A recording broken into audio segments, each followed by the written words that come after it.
Con el permiso de todos Pónganos en mood. Y sin ninguna vergüenza, aquí quedamos ya todos en silencio. Solamente quienes van a hablar, por ejemplo, en su momento Juana, activa el micrófono y te veremos con mucho agrado. Hoy es la sesión número, ¿cuánto? 120. Sí, William. Sí, 120. 120 reuniones desde cuando comenzó la pandemia. Es muy difícil encontrar, ahí se conectó Eduardo Pardo desde París, bienvenido. Es muy difícil encontrar un grupo como este. Les comento esto porque ahorita en la Universidad Javeriana estoy conociendo una reunión más o menos parecida a esta, pero obviamente no de amigos de toda la vida. Y con la pandemia eso se frenó y escasamente llegaron, no sé, por ahí unas 50 reuniones. Pero un grupo como este, solo por el agrado de vernos y de hablar y de escuchar temas como el de hoy, es muy difícil de encontrar. De tal manera que, Juana, bienvenida a este grupo. William va a ser tu presentador oficial. Entonces, William, adelante, cuéntanos un poco de Juana, cómo se conocieron ustedes. Y ya luego, Juana, tengo la presentación lista para compartir. Tenemos más o menos hasta las, digamos, 10 para las 5 de la tarde, con lo cual tú tendrías unos 45 minutos para que hables libremente y luego conversamos de todas las inquietudes. Durante la conversación enviaremos nuestras preguntas al chat y con ellas pues nos guiaremos para conversar contigo. Muchas gracias, Juana. Y gracias, William. Bueno, yo me conocí con Juana porque el papá compró un apartamento en este edificio donde vivo y yo la conocí cuando estaba jovencita, más jovencita. Juana es una abogada especialista en Derecho Urbano y Derecho Ambiental.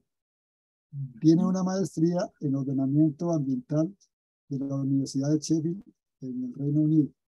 Y en este momento es candidata a doctorado en Geografía en la Universidad de Barcelona. Tiene experiencia en los sectores privado, público y de la sociedad civil, así como en litigio estratégico. Ha trabajado con comunidades indígenas y campesinas en consultoría y asesoría en formulación de instrumentos de planificación y de instrumentos de ordenamiento ancestral. Y también en asuntos ambientales, legislativos, académicos y geográficos. Juana es profesora de la Universidad del Rosario desde 2017 en la cátedra Ordenamiento Ambiental en la especialización de Derecho Urbano y Derecho Ambiental. Es experta en el manejo de conflictos socioambientales y en concertaciones ambientales. Hasta hace poco fue directora de Ambiente y Ruralidad en el Distrito Capital de Bogotá. Actualmente se desempeña como asesora en ordenamiento para el equipo regional de Amazon Conservation Team. Juana comenzará contándonos cómo una abogada termina en un tema tan técnico como el fracking. Bienvenida, Juana, y adelante. Bueno, muchas gracias, William, por toda esa preparación. Siempre me parece que es el momento más incómodo de todas las presentaciones. Es un gusto conocerles. Realmente me pareció muy interesante esta invitación y estos diálogos que ustedes hacen. Pues como les contó William, yo soy abogada y desde antes de terminar la carrera me dedico al derecho ambiental.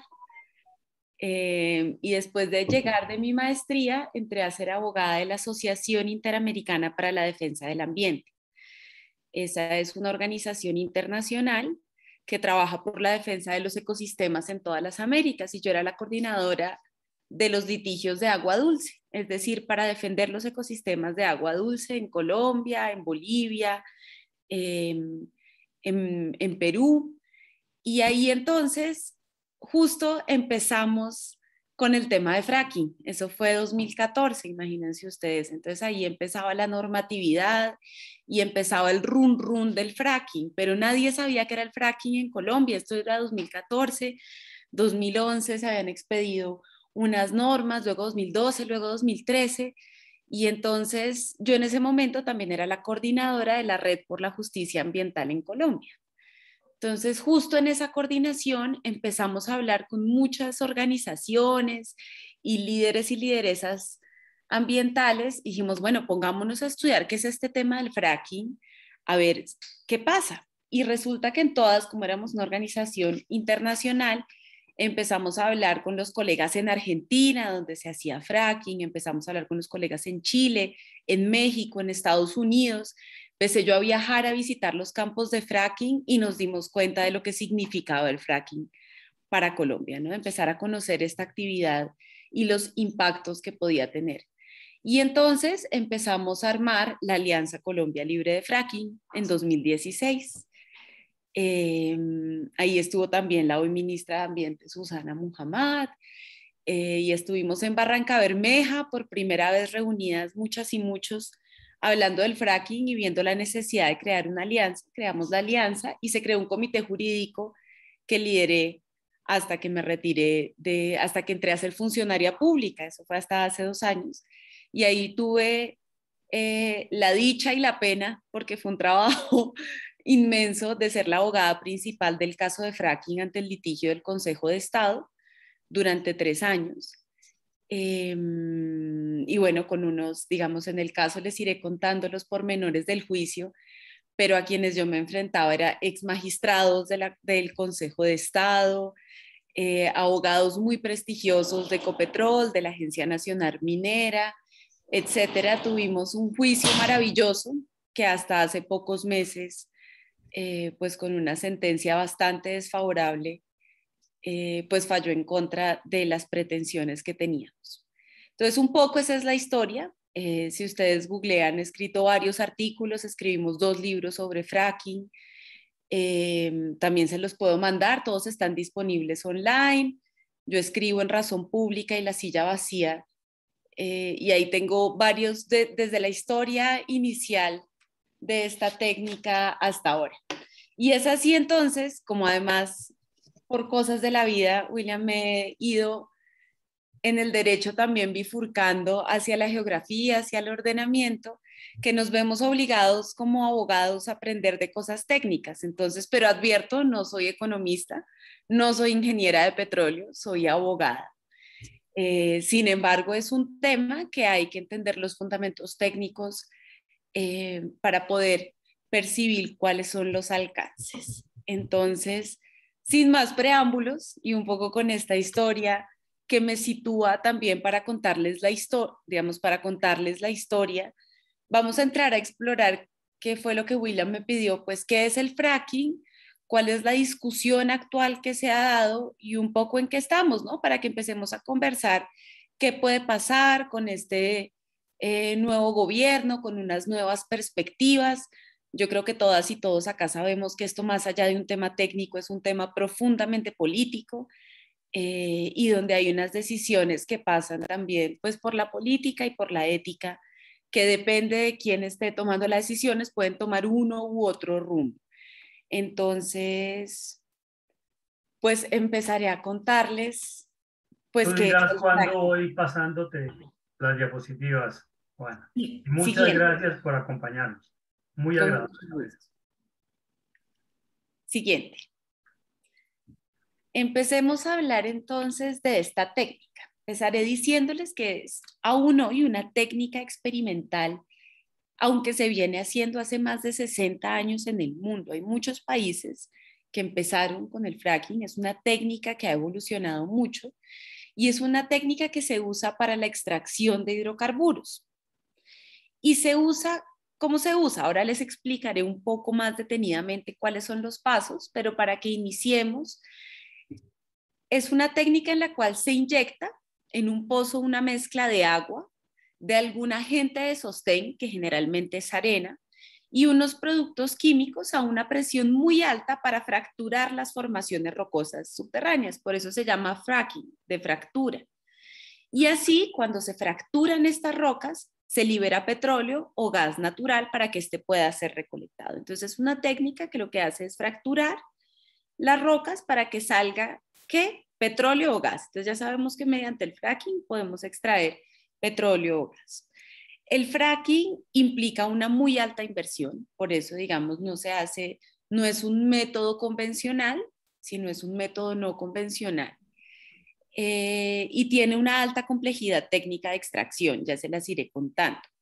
Los costos de perforación representan, digamos, cerca del 40% de los costos totales. Esto ya irá tomando sentido a medida que vayamos avanzando. Siguiente. Como yo les decía, la palabra fracking viene de un verbo inglés que significa fracturar. Yo recuerdo cuando estábamos por el Magdalena Medio y yo estaba conversando con los campesinos y las campesinas hablando de fracking y me decían, doctora, pero ¿quién es ese tal Franklin? Que ese tal Franklin, mejor dicho, se escucha que es muy malo, ¿quién es? Y yo, pues sí, se parece el Franklin, pero es el fracking. Y justo estas producen, digamos, la literatura ha documentado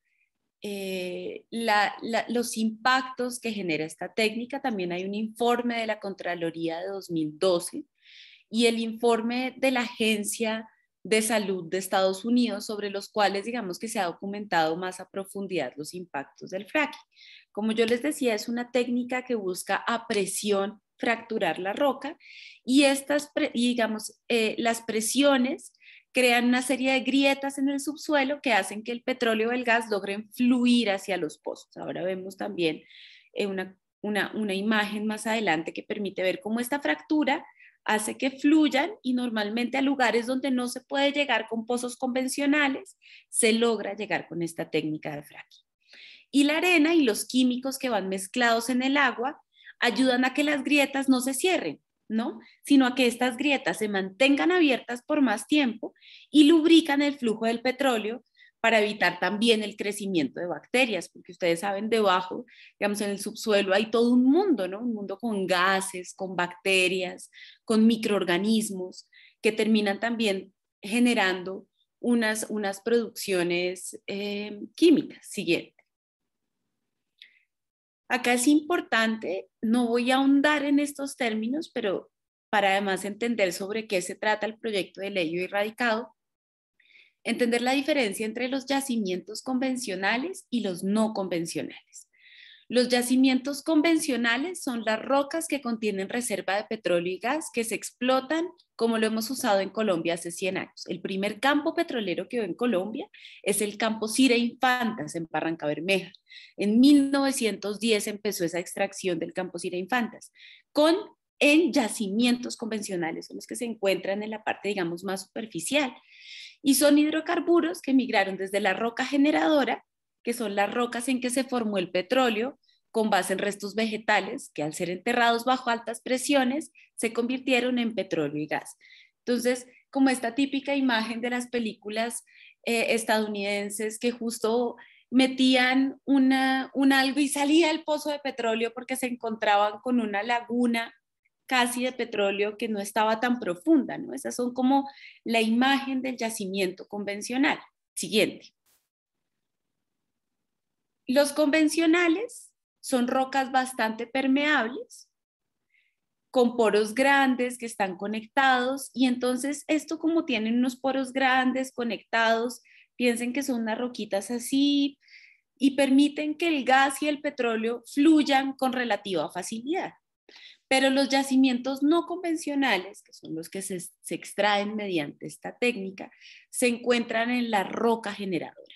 O sea, no migraron como los yacimientos convencionales que están más superficiales, sino están en la roca generadora. Esta roca es más compacta, no es tan porosa, y por ello el petróleo y el gas no pueden fluir. Por eso necesitamos quebrar esa roca para que el petróleo y el gas fluyan. Las reservas en yacimientos no convencionales son mucho mayores que en los convencionales, porque en la roca generadora no se ha podido llegar, mientras que llevamos 100 años extrayendo los convencionales.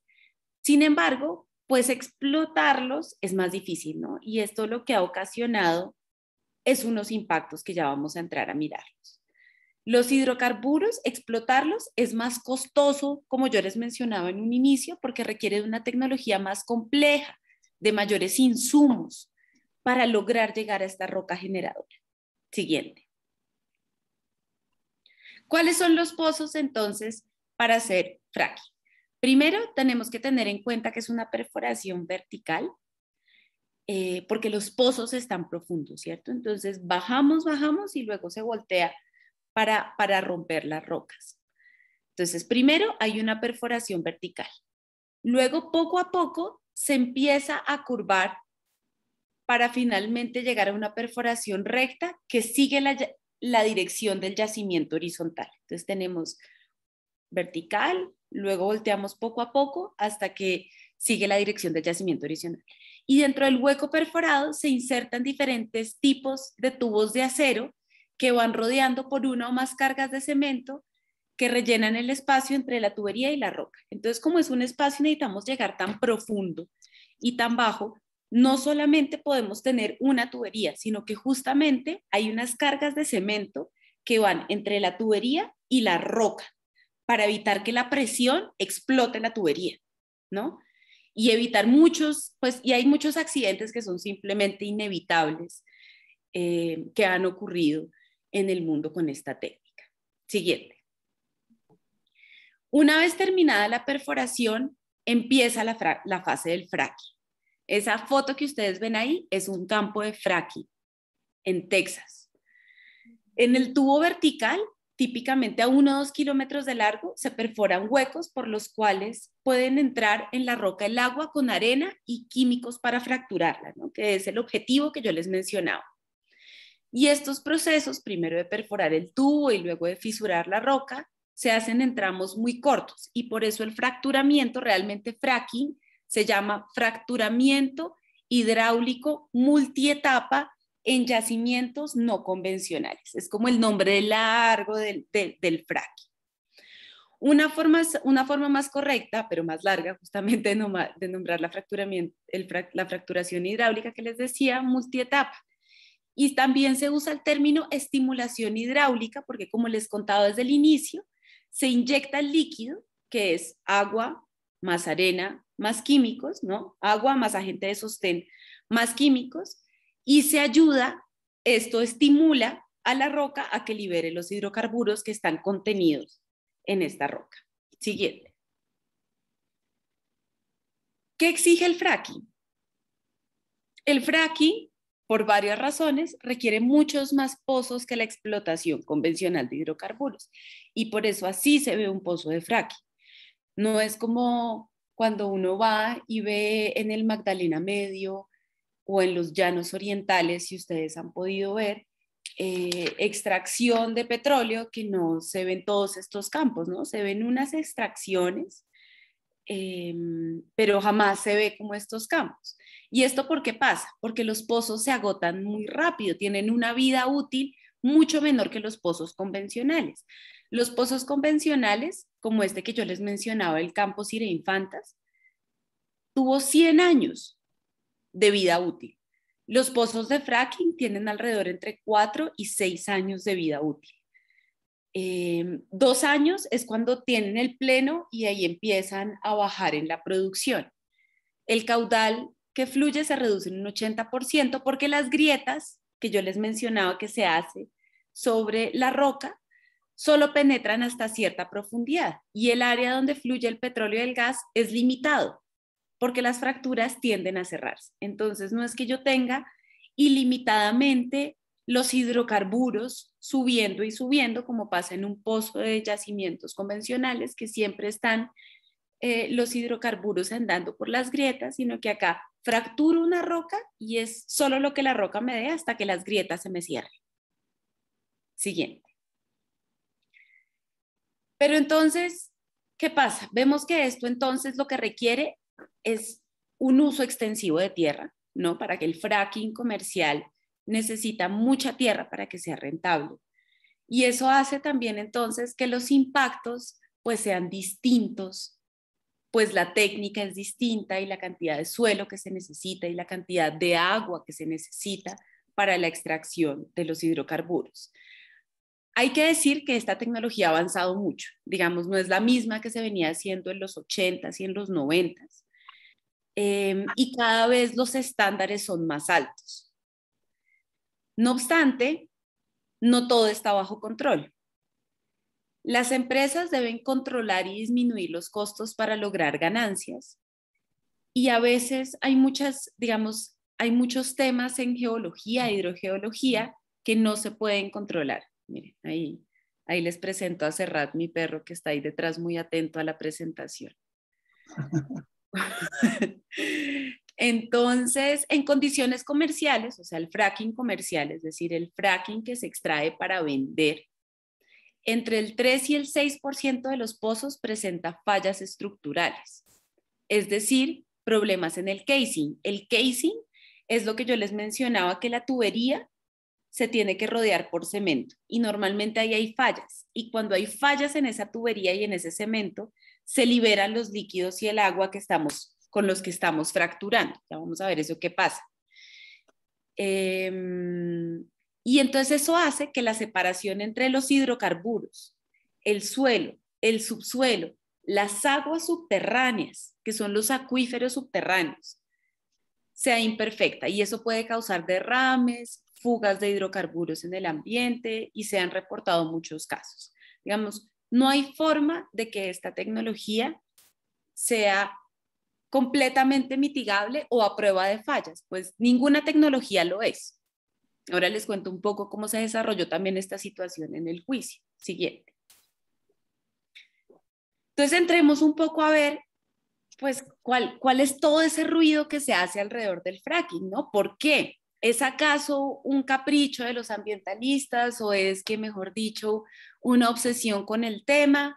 ¿Qué pasa con el fracking y la afectación que tiene en tema de derechos?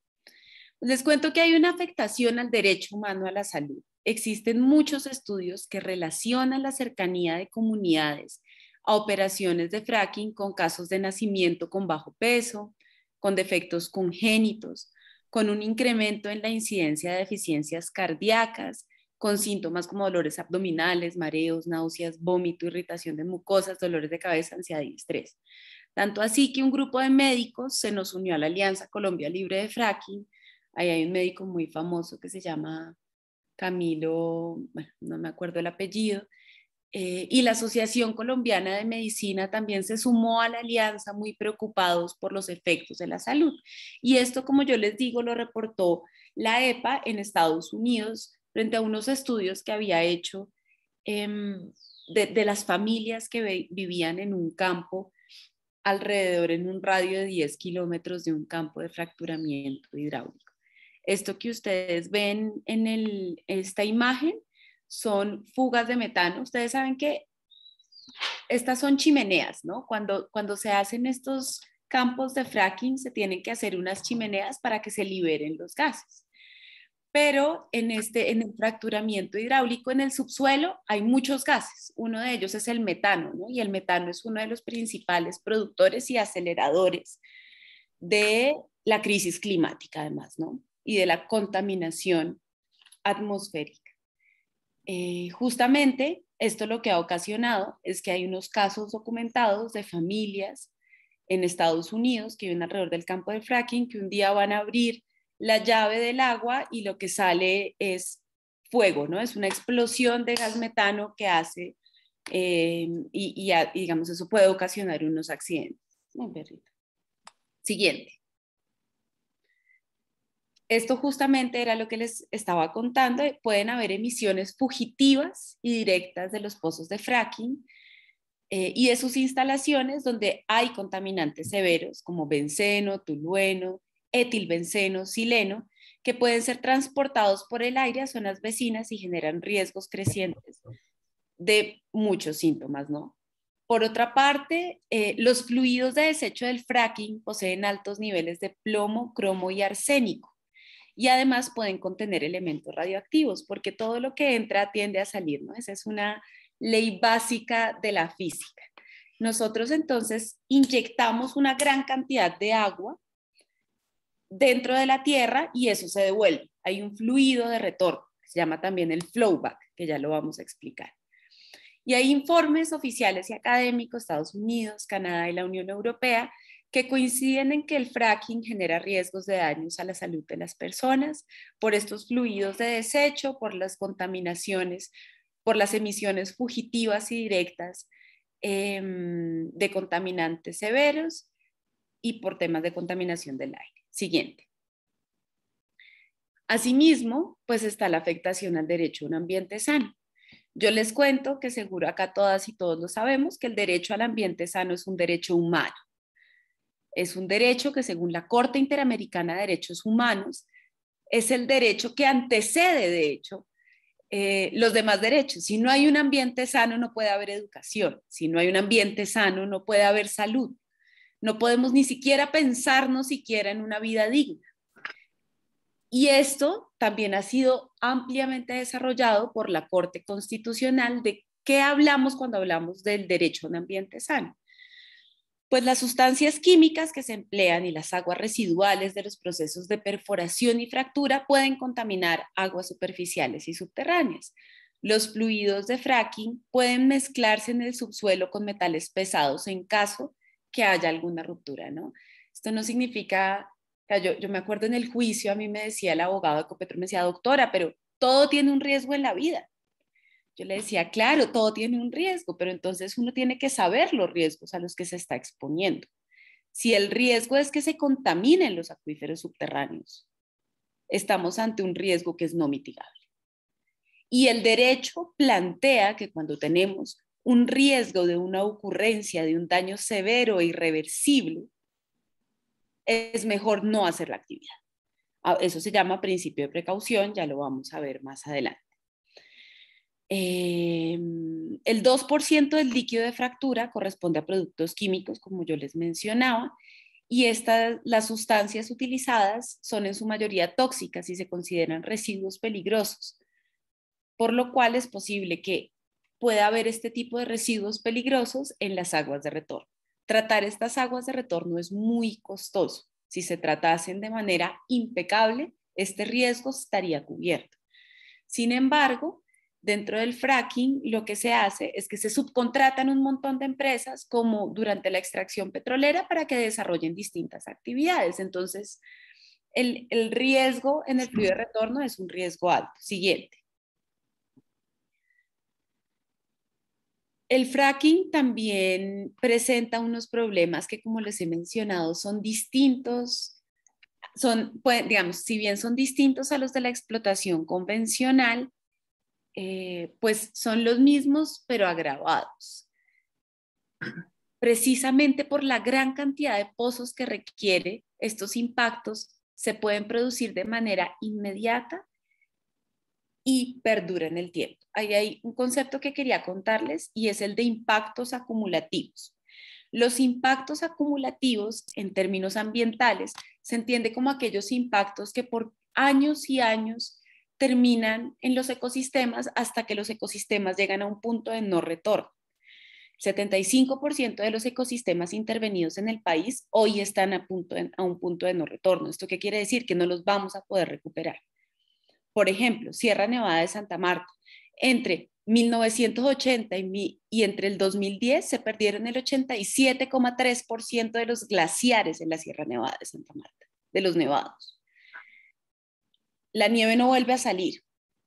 ¿Y eso qué significa? Que los 36 ríos que nacen en la Sierra Nevada de Santa Marta pues van a disminuir su caudal. El riesgo de quedarnos sin afluentes de agua dulce es un riesgo que existe. Cape Town fue la primera ciudad en el mundo en quedarse sin agua dulce simplemente porque dejó de llover.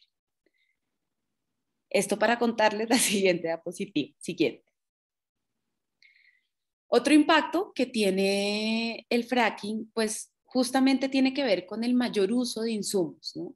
El fracking genera mucho más tráfico pesado. Necesitamos un transporte de arena, químicos, camiones que llevan las bombas para generar la presión necesaria y esto genera polvo, ruido, riesgo de accidentes y derrames. Cuando yo fui por primeras veces a los campos de fracking, era impresionante porque, claro, ver estas hectáreas y hectáreas con perforaciones que además suenan como todo el tiempo que se está perforando, que se está inyectando, haciendo la fractura, y además miles y miles de camiones que van de un lado a otro, generando además, uno siente como que el suelo se mueve así, se los juro, no estoy exagerando, y el ruido, ¿no? Es impresionante en esos campos.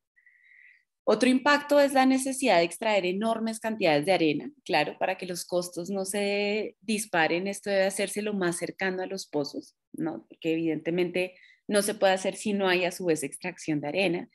Y también el consumo de enormes cantidades de agua, mucho más por cada pozo convencional, y eso es un problema muy grande que diferencia el fracking de la explotación convencional, y es que usted pone a competir el recurso hídrico. Entonces piensa en el Magdalena Medio, donde hay monocultivos de palma. En este momento hay monocultivos en Magdalena Medio, pero también hay agricultura, también hay explotación convencional, el agua no es ilimitada y se pensaba hacer fracturamiento hidráulico. Se pone entonces a competir el suministro de agua. ¿Y quién normalmente tiene más acceso al suministro de agua? Pues en Colombia, que es un país, digamos, inequitativo frente al acceso al agua. Digamos que el agua es un derecho, pero también es un servicio.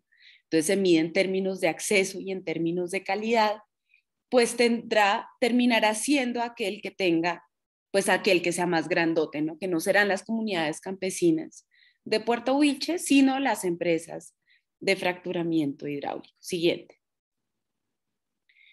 Como yo les mencionaba, el fracking genera emisiones fugitivas de metano, que son compuestos orgánicos volátiles, material particulado y otros, especialmente desde cerca a las plataformas y a las instalaciones de los pozos, y puede emitir ozono troposférico, que es un contaminante muy perjudicial para la salud y que además es tóxico para las plantas y los cultivos agrícolas. Imagínense que en Argentina, al lado de donde están los campos de fracking, había un campo de frutales, sembraban manzanas y duraznos. Y resulta que los demás que sembraban frutales, que no estaban tan cerca, empezaron a ponerle un sello que decía como producido en campos libres de fracking.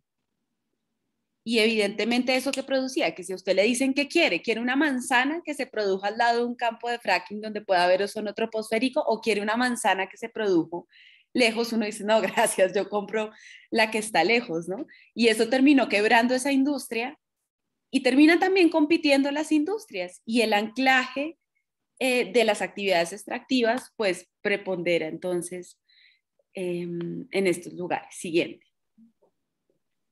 Impactos al cambio climático. Señores, no es mentira que estamos a puertas de una extinción como especie. Ya el último informe del IPCC, que es el panel intergubernamental de expertos del cambio climático, nos dio unas cifras aterradoras y absolutamente bochornosas como especie. Estamos acabando con la mayoría de los bosques, la deforestación en Colombia es un tema simplemente grosero, y cada día se extinguen al menos una especie en el planeta, ¿no? En un país megadiverso como es Colombia, esto es realmente crítico. Y justamente esta es una de las mayores preocupaciones relacionadas con el fracking, y es el riesgo del incremento de las emisiones de gases de efecto invernadero que agrava el cambio climático de fuente antropogénica, es decir, que generamos los humanos. El elegir el fracking como una opción aleja decididamente a Colombia de cumplir el Acuerdo de París. Y eso, digamos, es evidente porque es una técnica altamente contaminante. La explotación a través del fracking aumenta las emisiones y, digamos, nos aleja de aquellos compromisos climáticos. Siguiente. Hay unos impactos sísmicos que pueden contribuir a la inducción de temblores y terremotos. Esto principalmente originado por la inyección de grandes cantidades de desechos tóxicos. Y esta situación se explica porque los grandes volúmenes de desechos líquidos inyectados pueden disminuir la fricción entre las capas de apoyo de las fallas geológicas, y una fricción menor genera un desplazamiento en el subsuelo que se traduce en temblores o terremotos en la superficie. Este es también otro de los impactos documentados del fracturamiento hidráulico. Siguiente. Están el tema de participación y acceso a la información en materia ambiental, que no es un tema menor. Colombia está a puertas de firmar el acuerdo de Escazú. No sé si lo han escuchado, pero es un acuerdo que eleva los estándares en tema de participación y acceso a la información ambiental. Colombia se había negado a firmar durante los 4 años anteriores. Somos uno de los únicos países en América Latina no firmantes del acuerdo de Escazú, lo cual pues, es un poquito bochornoso cuando uno es abogado ambientalista. Pero entonces acá hay dos formas principales en que esta práctica de fracturación a menudo carece de transparencia. Primero, las identidades de los productos químicos inyectados se mantiene oculta al público por secreto de empresa. Entonces las empresas no dicen cuáles son los productos químicos porque dicen que cada una tiene unas combinaciones distintas que justamente los pondrían a competir de manera desigual si todos supieran. Entonces nadie puede tener acceso exactamente a los componentes que tiene ese 2% de material químico. Y segundo, las demandas contra empresas de perforación se resuelven a menudo mediante acuerdos legales confidenciales. De confidencialidad, yo estuve en varios tribunales de arbitramiento intentando conseguir fallos millonarios que han habido contra empresas de fracturamiento hidráulico y todas gozaban de confidencialidad. Entonces no se puede tampoco hacer un rastreo a fondo de estos litigios. Y esta falta de transparencia impide que las personas evalúen bajo sus propias circunstancias los riesgos de daño, tales como los impactos que se hayan documentado en cada uno de los litigios, etc. Y la falta de libertad de información también compromete pues a las comunidades en todo el derecho que tienen de actuar sobre una técnica que puede tener unos riesgos muy altos para la salud y el ambiente sano. Siguiente.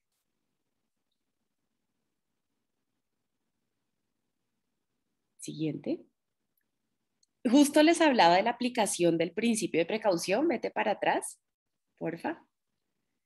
El principio de precaución nos dice que cuando haya peligro de daño grave o irreversible, la falta de certeza científica absoluta no deberá utilizarse como razón para postergar la adopción de medidas eficaces en función de los costos para impedir la degradación del ambiente. Es decir, si hay un riesgo muy alto, la ley le dice, absténgase. A partir de esta afirmación, nosotros empezamos a construir justo todo el litigio, digamos, los grandes litigios que se han dado en el mundo, se han dado a partir del principio de precaución, que es además un principio que nace de la Convención de Río de 1992. Y acá entonces, este principio de precaución consta de 3 elementos constitutivos. Primero, que existe el peligro o riesgo de un daño grave o irreversible al ambiente o a la salud humana. Segundo, hay una muy alta incertidumbre sobre el daño. Y tercero, no hay una pronta implementación de medidas efectivas para evitar la consumación del daño grave y irreversible. Y ahí es entonces donde en aplicación de este principio, el Estado debe abstenerse de hacer cualquier actividad que puede generar este riesgo o daño grave e irreversible al ambiente o a la salud humana. Siguiente.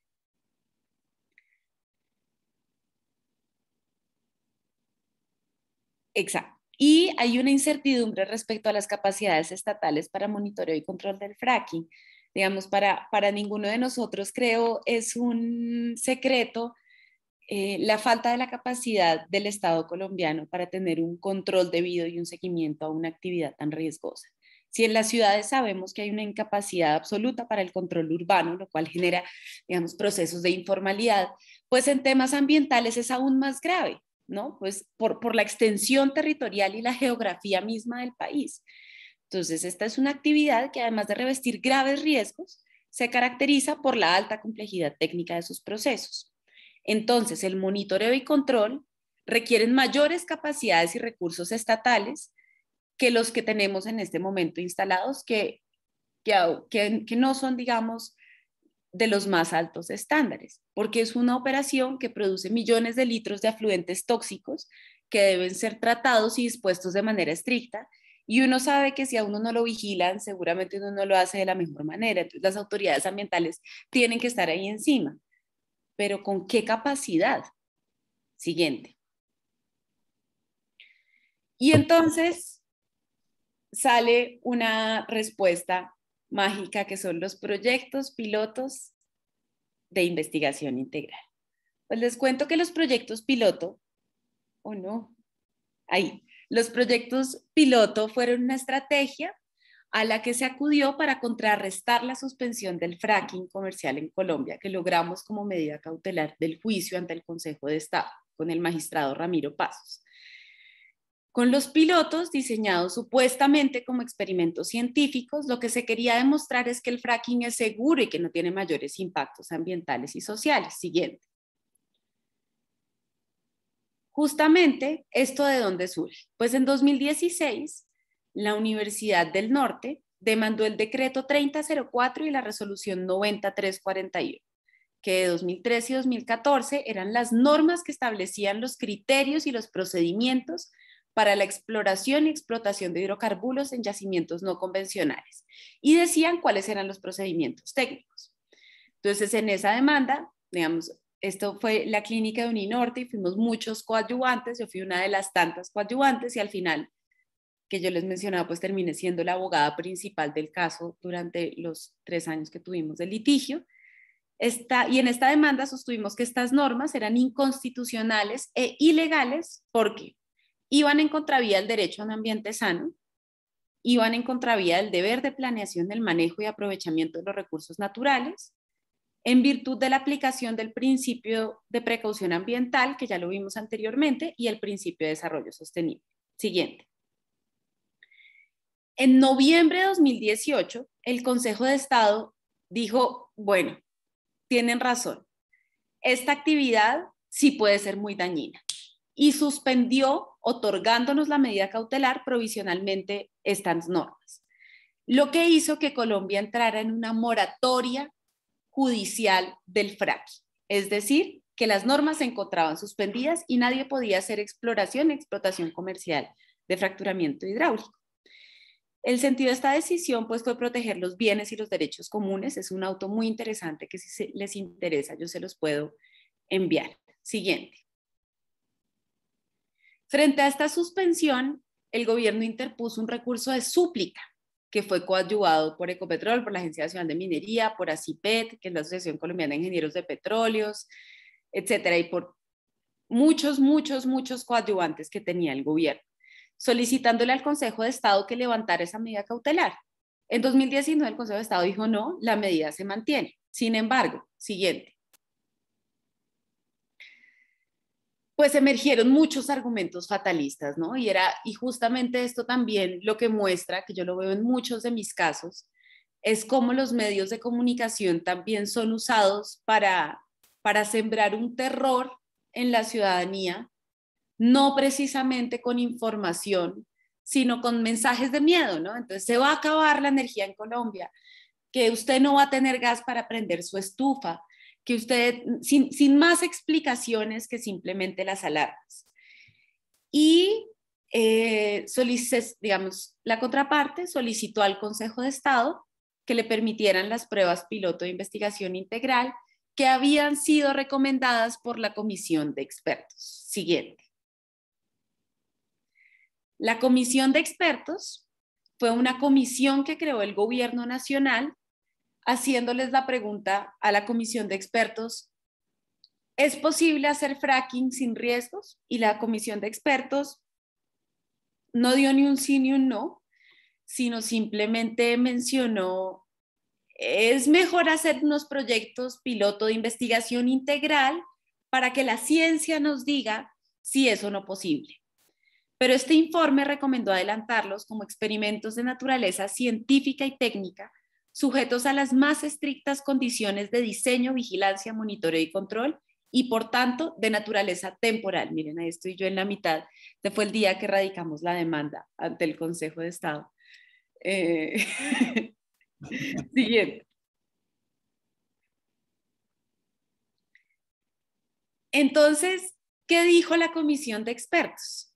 El informe, que es muy interesante, detalla condiciones previas resultantes de las falencias o debilidades. Entonces dijo, primero, tiene que haber divulgación y acceso a la información. Tiene que haber un fortalecimiento de la capacidad institucional y técnica. La tecnología tiene que desarrollarse con el mínimo impacto. Tiene que garantizarse la licencia social, es decir, la participación ambiental. Tienen que haber ajustes regulatorios a la normatividad ambiental y tienen que haber unas líneas base en el país en salud, economía, hidrogeología y ecosistemas. Pues imagínense ustedes que justamente donde están los yacimientos no convencionales, que es en el Valle del Magdalena Medio y en la Formación La Luna, donde está lleno de humedales, ha sido uno de los lugares menos estudiados en temas ecosistémicos en el país. Y esto no es porque no se haya querido, sino porque el conflicto armado no ha permitido que se hagan tantos estudios como en otros lugares. Esto además es otro tema del que no hemos hablado, ¿no? Y es que justamente donde se pretendía hacer el fracturamiento hidráulico son zonas que por años y años han sido territorios de disputa del conflicto armado. Y por ende la mayoría de las poblaciones han sido víctimas del conflicto armado, ¿no? Entonces ahí hay una historia también de revictimización que parece que se repitiera y se repitiera. Siguiente. Entonces el Consejo de Estado dio la posibilidad para que el Estado pusiera en marcha estos proyectos piloto de investigación integral, siempre y cuando se cumplieran de manera estricta las recomendaciones de la Comisión de Expertos y se cumplan las 3 etapas que dijo la Comisión, que era una etapa de condiciones previas, una etapa concomitante y una etapa de evaluación. Siguiente.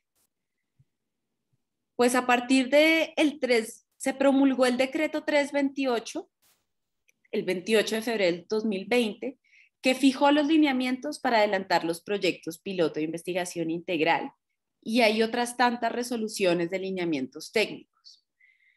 Y se autorizó que se lleven a cabo hasta 4 proyectos piloto de investigación integral, cada uno con un máximo de 2 pozos, es decir, 8 pozos en total. Y se encontrarían en las cuencas del Valle del Magdalena Medio y del Cesar Ranchería.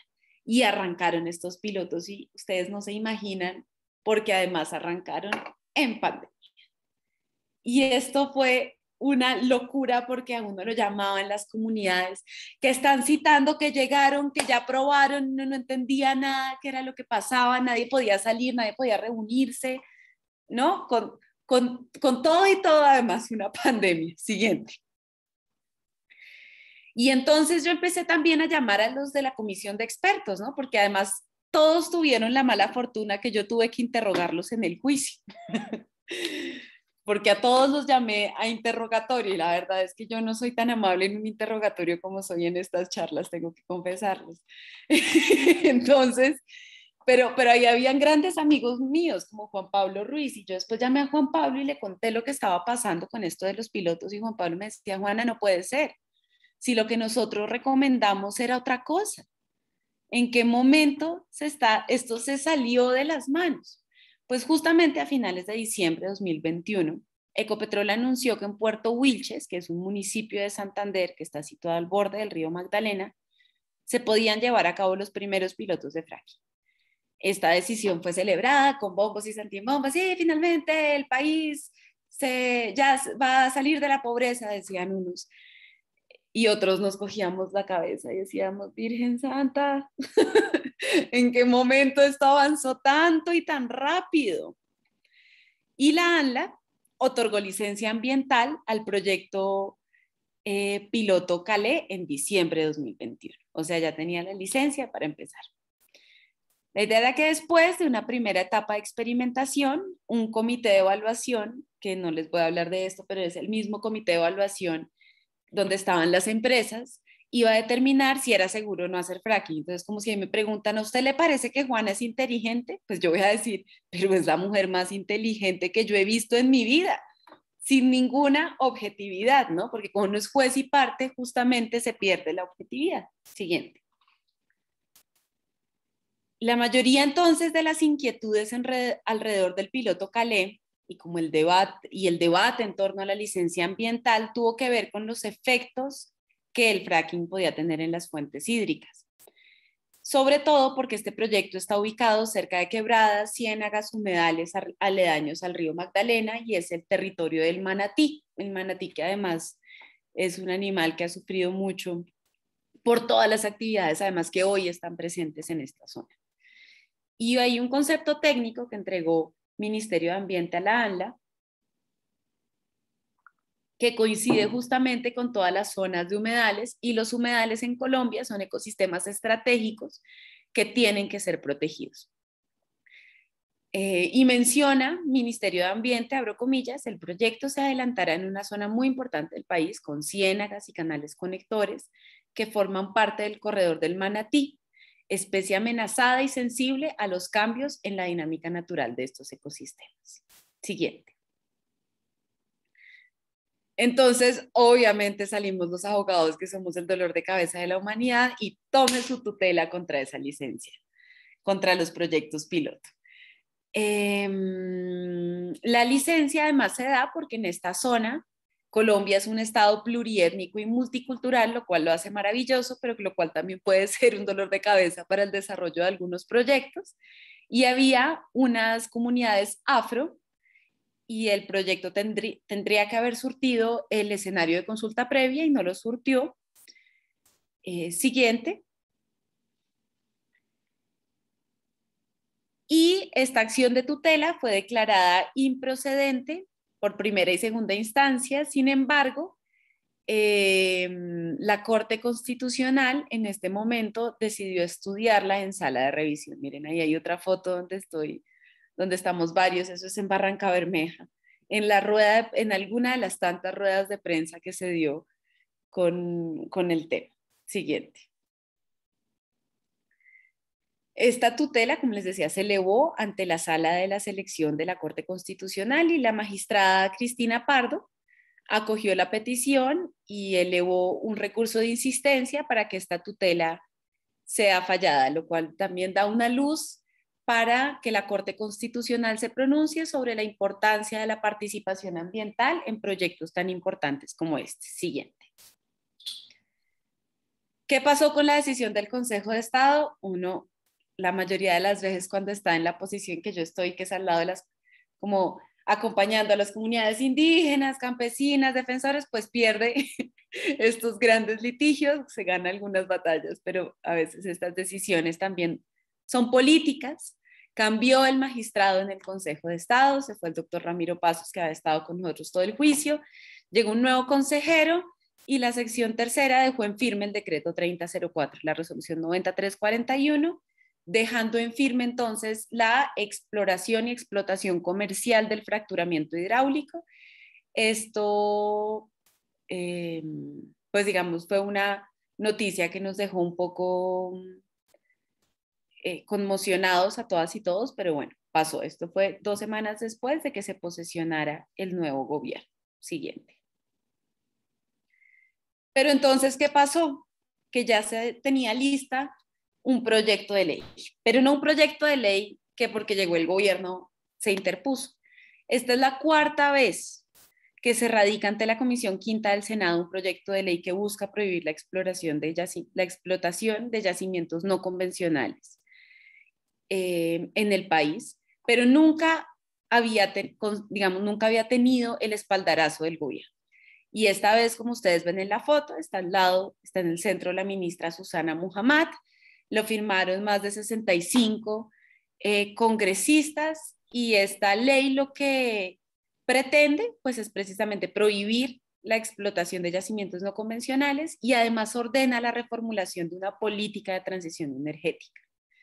Siguiente. Entonces, este proyecto cuenta con el respaldo del gobierno. Es realmente un trabajo que hizo la Alianza Colombia Libre de Fracking, que como les digo, se viene desde hace muchísimos años organizando y que cuenta con muchas personas expertas en el tema. De hecho, por ejemplo, Alvarito Pardo, que era el economista de la Alianza, ahora es el director de la ANM, de la Agencia Nacional Minera. Rodri, colega mío de muchos casos, ahora es el director de la Agencia Nacional de Licenciamiento Ambiental. Y este, entonces, proyecto de ley evidencia un propósito que a mi juicio es muy valioso, y es tomar acción de manera efectiva frente a la crisis climática a partir de la defensa de la naturaleza, del agua. ¿Y qué dice este proyecto de ley? Siguiente. El objetivo, dice en su artículo, prohíbase la exploración y producción de hidrocarburos provenientes de yacimientos no convencionales del tipo roca generadora, todos estos conceptos ya no son familiares por lo que vimos, arenas bituminosas, gas metano asociado a mantos de carbono e hidratos de metano. Y en su artículo 4 menciona que dentro de los argumentos esgrimidos está la protección del medio ambiente, la salud de las actuales y futuras generaciones, la prevención de conflictos socioambientales asociados a esta actividad y que además contribuye al cumplimiento efectivo de las metas del Acuerdo de París. Siguiente.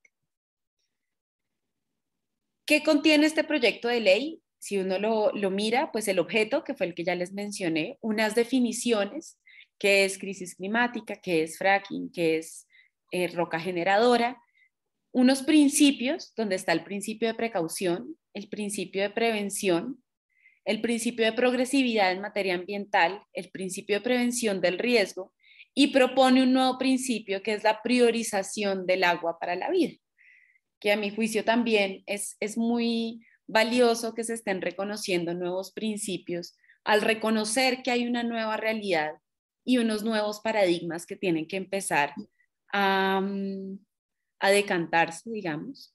El principio de equidad intergeneracional, que dice justamente que no nos podemos comer todos los recursos en 10 años porque pues siguen habiendo niños y niñas que tienen todo el derecho de conocer un páramo en 20 años. Y el principio de acción climática. Y asimismo abarca las prohibiciones y da la orden de crear una política pública de transición justa en los próximos 2 años. Porque también se dice, bueno, no, ¿y entonces qué? Porque evidentemente hay una escasez de petróleo. Las reservas de yacimientos convencionales no son eternas, se están acabando. Siguiente.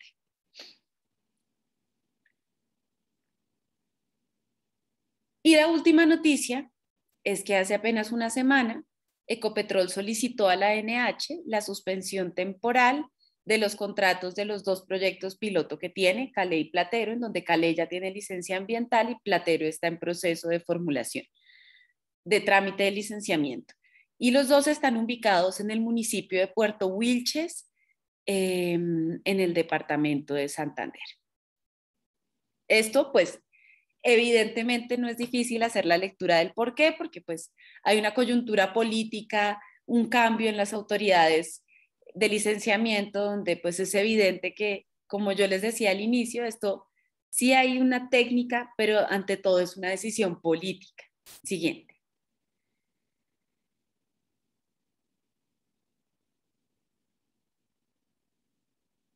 Bueno, esto ya, siguiente, esto fue un poco lo que hablamos sobre los pozos y simplemente quería acabar diciéndoles que hay más países y lugares en el mundo donde en este momento está prohibida esta técnica. No seríamos un país extraño y demencial en el cual se prohíbe una técnica experimental que puede tener tan altos riesgos como el fracturamiento hidráulico en Francia, Suiza, en el estado de Nueva York, de Estados Unidos, en Canadá, en Australia, en Irlanda, en Escocia. Y hay un listado muy, muy largo de países que decidieron, en aplicación del principio de precaución, abstenerse de continuar o de iniciar con esta técnica.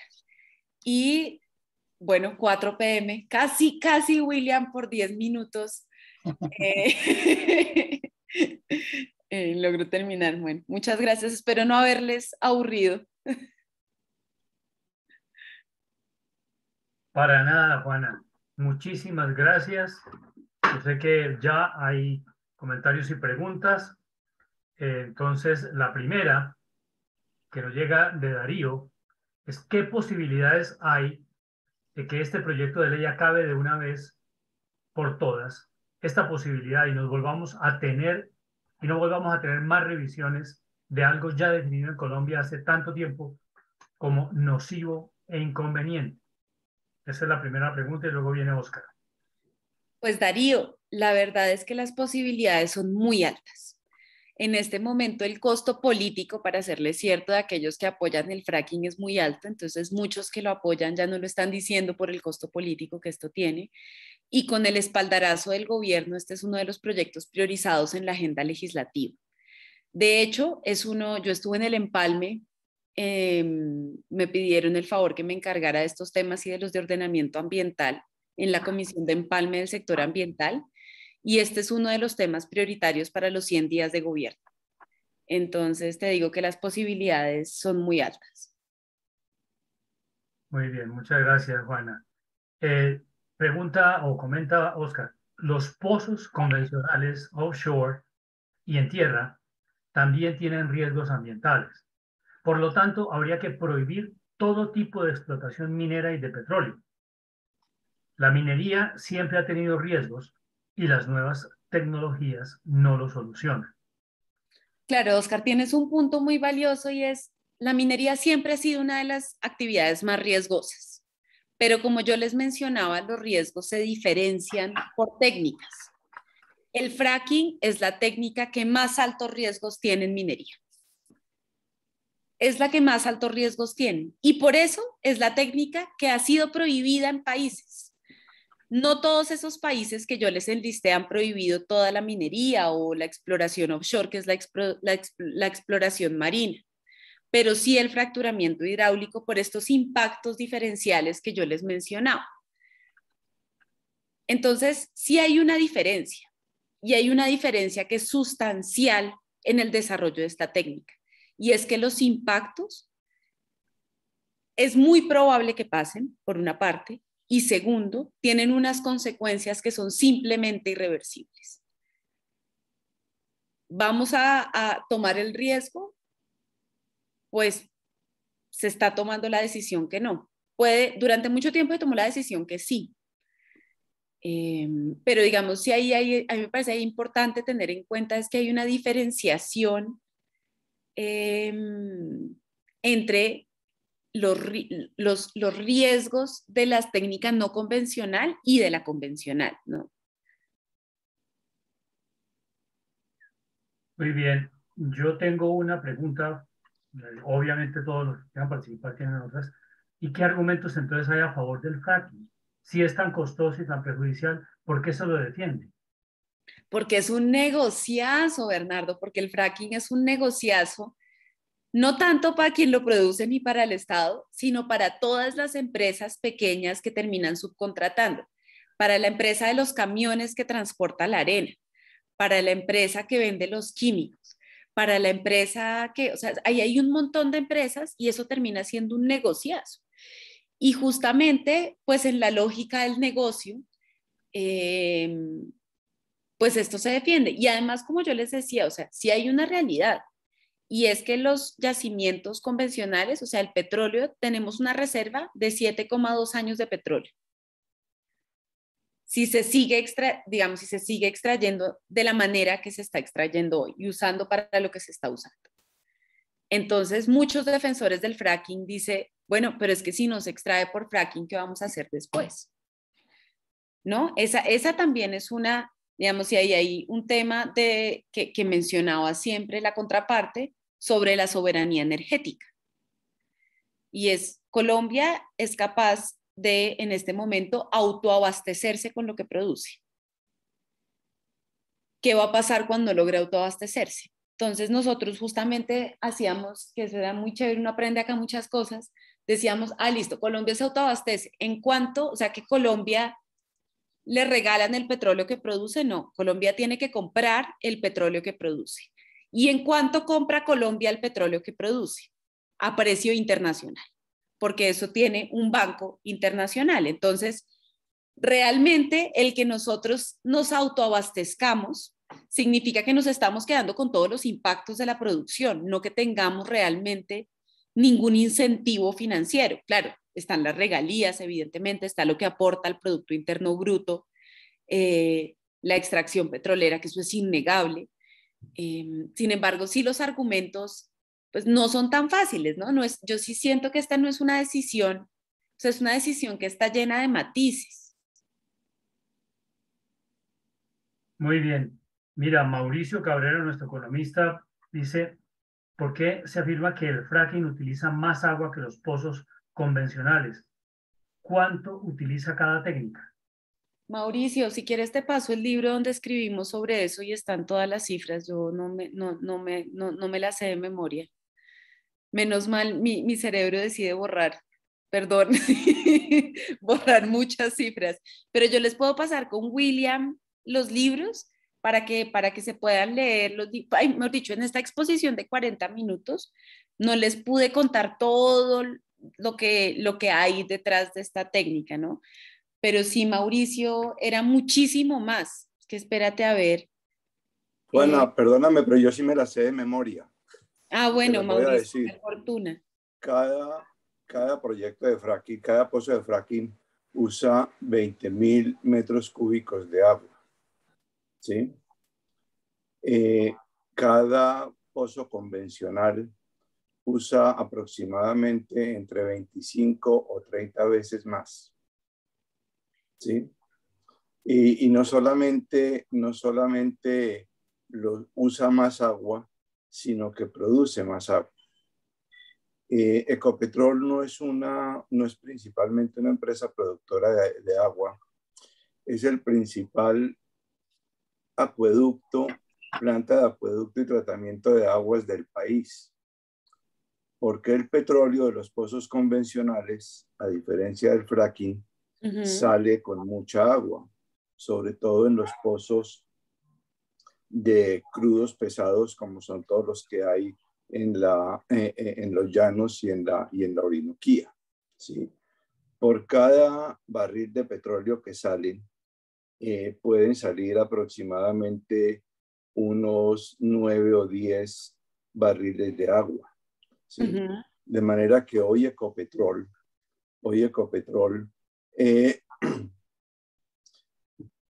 procesa, porque esa agua sale contaminada, por supuesto, ¿cierto? Procesa unos 4.000 millones de barriles de agua, que son como 700 millones de metros cúbicos de agua. Y para dar una comparación, el acueducto de Cali procesa 216 millones de metros cúbicos de agua. ¿Sí? En pozos convencionales estamos hablando. Y este procesamiento de agua está absolutamente controlado. No produce contaminación, por el contrario, después de que el agua es procesada, por ejemplo, en el río Ariari, en el campo Castilla, el río sale, que atraviesa Villavicencio, sale muerto, como sale el río Bogotá muerto de Bogotá, por toda la contaminación de la ciudad.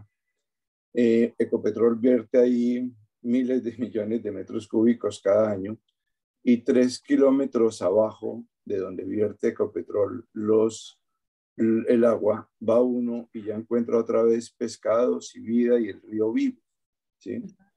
Entonces, hoy en día, lo que quiero decir, el uso de agua es muchísimo más grande en los pozos convencionales que lo que es en los pozos de fracking. Claro. Entonces, por eso quería precisar eso, porque tú afirmaste que era mucho más grande. Claro, Mauricio, sí, no. El uso del agua en los pozos de fracking. Claro, sí y no. Estoy de acuerdo contigo y no. ¿Sabes por qué? Por la cantidad de pozos que hay para extraer. ¿Se acuerdan que yo les mencionaba? O sea, claro, si tú miras un pozo, cuando tú comparas un pozo, te la compro, tu argumento, tienes toda la razón. Pero como un pozo nunca hay en un campo de fracking, sino hay 100 o 200. Tú que eres economista, Mauricio, multiplica lo que me dijiste por 100 o 200. Y ahí evidentemente mejor dicho, los impactos se te van mucho. Es que por eso yo te decía, conozco los campos de Ecopetrol, digamos, y he conocido muchos campos de extracción convencional, en donde cuando tú vas a uno de extracción convencional y a un pozo de fracking, pues te das cuenta que no es uno, son miles, como los que yo les mostraba en la foto. Y es justamente ahí, reitero, digamos, la respuesta que le decía a Oscar, uno no puede medir uno a uno, sino es para que la extracción comercial te dé a ti ganancias, tienes que tener un campo de fracking. Y el campo de fracking sí tiene un consumo de agua que es mucho mayor.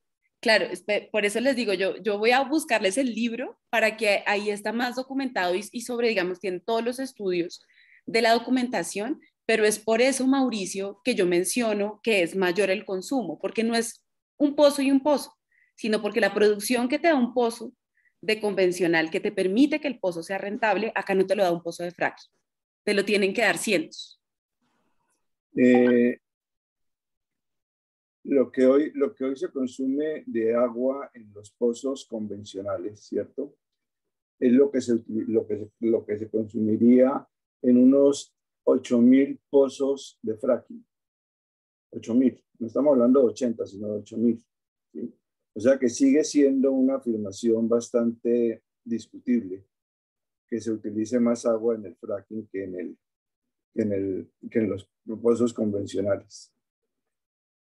Bueno, Mauricio, voy a buscar, porque ya cuando me empiezas a debatir con números, me toca buscar el número para debatirte, porque si no, no hay que no es par el argumento, pero ese se lo busco para Pero es que además perdón, Bernardo, aprovecho sí. para hacer la otra pregunta que no me alcancé a escribir en el chat porque salió esto. Vale. Es claro que hay una gran cantidad de riesgos en el fracking. ¿Sí?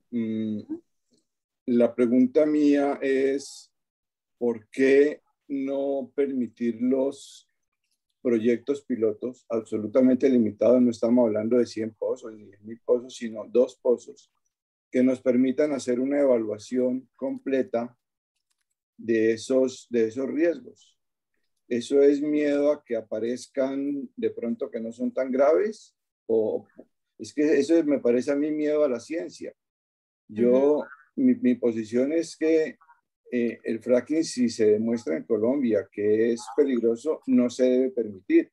Pero estudiémoslo y hagamos los pilotos porque, como tú bien dijiste, las condiciones de Colombia son muy distintas a las de Estados Unidos o Canadá o otras partes. ¿Sí? Yo he visitado los pozos los campos de fracking en Texas y en Oklahoma. Eso es impresionante. Eso es impresionante. Pero son condiciones muy distintas, totalmente diferentes a las de acá. Y no hay ninguna certeza hoy en día de que lo que allá se hace con un riesgo ya controlado, aquí no tenga más riesgos y más impactos negativos. Esa es la gran duda que tenemos todos. Pero ¿por qué no permitir que se hagan los pilotos que nos permitan resolver esas dudas? Gracias, Mauro. Mauricio, creo que esa duda está súper interesante porque nadie se opone a la ciencia. Aquel que se opone a la ciencia estaría como en las cruzadas o yéndonos por allá a 1600. Lo que pasa es que estos pilotos de investigación integral no tenían un fin científico, Mauricio. Y eso es muy fácil evidenciarlo por, primero, la normatividad. Segundo, cómo estaban estructurados. Tercero, terminaron la primera fase y el Estado ni siquiera había hecho las 7 fases que había dicho la comisión de expertos. Mauricio, imagínate, tanto así que todos los de la comisión de expertos decían, esos pilotos no se están haciendo como se tenían que hacer, porque es que si se hacen con prisa, Mauricio, la ciencia no tiene prisa y la ciencia ha de ser objetiva. Sin embargo, en los proyectos piloto, como se estaban planteando acá en Colombia, no había ninguna objetividad. Era yo mismo que hago, yo mismo reviso y además se abría al final la posibilidad de hacer proyectos comerciales. Entonces a mí me parece que si se iban a hacer unos experimentos, los experimentos tendrían que hacerse controlados primero. Segundo, no al lado de la casa de nadie, porque siempre además hay unos territorios de sacrificio, ahí viven personas, ahí hay niños. Y en caso que salgan mal los pilotos, ¿qué va a pasar? ¿No? O sea, listo, hágalos, pero entonces háganlo o en un desierto o en un lugar controlado realmente, no poniendo en riesgo la salud de poblaciones que además, como les decía, hay un montón de impactos que ya tienen acumulados. Y cuarto, no se estaban haciendo bien, Mauricio. Es que no se estaban, o sea, realmente no se estaban Pero Juana, es que no se han empezado. ¿Cómo se va a decir que no se estaban haciendo bien si no ya se estaban empezando, ya tenían la primera fase. Mira, los pilotos en la norma, si quieres leemos la norma juntos, para que no quede duda que les estoy hablando, digamos, desde el derecho. Los pilotos tienen 3 fases. La fase previa, la fase, digamos que era la fase, se supone, donde tenía que haber licencia social, donde ya tenía licencia ambiental un piloto, y sin embargo no había ninguna reforma institucional. No se había dado la licencia social en el Magdalena Medio, las reuniones que estaban llamando eran, pues, o sea, no sé, yo creo mucho en la participación ambiental, a pesar que he sido funcionaria pública, a pesar que la he tenido que padecer, se los confieso, porque uno, la participación también a veces la padece cuando es funcionario, pero estaban corriendo, digamos, era un afán, y yo sí siento que ante una técnica tan No, pero riesgosa, perdóname, no se puede correr. se estaba en los preliminares. Ya, En esos pero no se proyectos puede correr. no se había hecho un centímetro de perforación, no se habían levantado las torres, no se habían llevado los materiales, no se había hecho ninguna actividad que pudiera producir efectos. Estaban en la parte de preparación, que eran aspectos más jurídicos y formales, que hay que cumplirlos, por supuesto, pero los proyectos mismos no se habían empezado. Ya estaban en su fase, como te decía, preparatoria. Igual lo que te digo, Mauricio, a mí me parece que todas las posiciones son valiosas. Yo no creo que acá haya una verdad, ¿me entiendes? O sea, realmente lo creo objetivamente. Pero sí creo que no es la forma de decir que los que nos oponíamos a los proyectos estábamos en contra de la ciencia. Yo soy una científica, soy candidata a doctora, creo profundamente en la ciencia, pero creo profundamente también en que hay que ir con cositas de acero, ¿no? Así, chin. Pero lo lindo, y yo siento, es que todas las divergencias caben, pero es una decisión política, ¿no? Y entonces yo por eso les acababa con ¿y entonces qué? Es una decisión que por muchos años, pues fue política de los que sí querían. Y ahora hay una ventana de la fíjate política. que esa decisión política, esa ley está prohibiendo hasta los pilotos. Ahí es donde yo digo que eso es miedo a la ciencia. Una ley que prohíba que se investigue y se experimente, eso es miedo a la ciencia. Yo quisiera en este momento no parar esta discusión que está interesantísima, sino dar otros puntos de vista que están aquí en 3 preguntas adicionales. Una de Oscar, las voy a leer las 3. Sí, espera, ¿me permites un momento, Bernardo? Es que Sí, ya sí, le por estaba favor. preguntando al ingeniero, es que la abogada, aunque parezca, no sabe de todo. Me dicen 48 millones de litros de agua lo planeado en Calais, dato de Ecopetrol. Si se hiciera una perforación normal, sin fracturamiento, se gastaría alrededor del 7% de ese valor.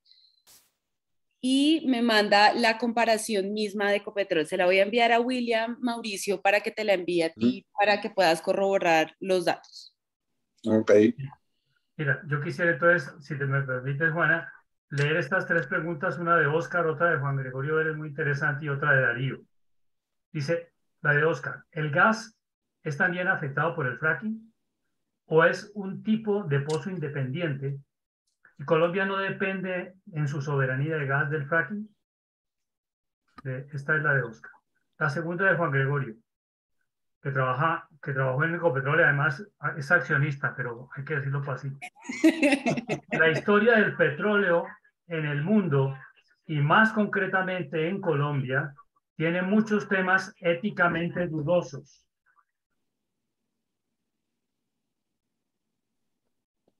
Ay, te dejamos de oír, Bernardo. Sí, es un negocio que ha desarrollado mucho a la humanidad, pero con grandes costos ecológicos y sociales. ¿Tú qué piensas de eso? Y la otra pregunta es de Darío. Dice, pero si no se extrae más petróleo y todavía no hay algo que sustituya los ingresos por petróleo, ¿de qué va a vivir el país en los próximos años? Sería conveniente que el fracking y lo que resta del petróleo transicionen gradualmente hacia la agroindustria, que lo sustituya y no se desplome la economía. Esas, Tan buenísimas las preguntas casi para dárselas a la ministra de Minas y a la ministra de Ambiente, pero les voy a dar mi opinión. Sí, yo también, digamos, Oscar, el gas es parte, digamos, está en los yacimientos no convencionales y se puede extraer mediante la técnica de fracturamiento hidráulico. Darío, Juan, la historia del petróleo, pues es que claro, si me preguntan a mí, yo no soy precisamente pro industria extractiva, ¿no? Entonces, evidentemente mi posición frente a las industrias extractivas, especialmente a estas grandes industrias, pues ha sido al lado de comunidades como las del Cerrejón, los pueblos indígenas de la sierra, donde uno ve el otro lado de la moneda. Pero yo siento que todo depende, la lectura de la realidad depende de donde uno la lea. Y por eso yo sí creo que en las divergencias está la riqueza de las lecturas, ¿no? No hay una que sea la correcta, sino que depende pues del lado de la moneda donde uno esté. Entonces, pues yo sí creo que ahí hay unas deudas muy grandes. Creo que sí estamos llevando a los ecosistemas a un punto de no retorno. Creo que al Colombia ser un estado, al ser un país biodiverso, donde tenemos en el 10% de la flora y la fauna del mundo, en un país como este, digamos, sí necesitamos pensarnos desde otro tipo de paradigmas la economía y el desarrollo, y eso lo creo también profundamente en las ciudades. Yo soy planificadora urbana desde el ordenamiento ambiental y creo que las ciudades como las pensamos, pues hay que reevaluar paradigmas al portas de una extinción como especie. Y yo siento que si no lo entendemos con la crisis climática, pues entonces, ¿con qué lo vamos a entender, no? Un poco, digamos que comparto mucho, profundamente tu reflexión. Darío, sí, pues ese es el reto, ¿no? El reto es ¿y la transición qué? ¿Y la transición cómo? ¿Y la transición para dónde? Esa propuesta se está construyendo, se tendrá que construir. Hay muchas alternativas. La única forma de sobrevivir energéticamente no es el fracking, por fortuna, digamos.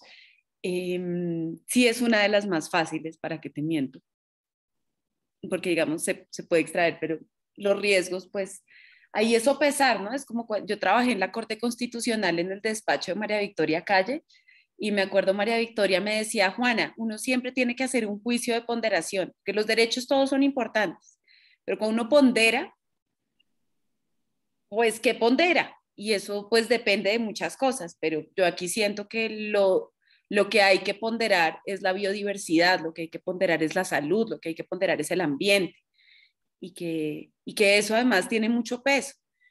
Y justamente por eso Darío se está planteando la necesidad dentro del proyecto de ley de hacer en 2 años la política de transición energética, porque lo que sí no puede pasar, y eso lo comparto plenamente contigo, es decir no a todos sin plantear alternativas, ¿no? Entonces, esas, pues ahora está la posibilidad de construirlas.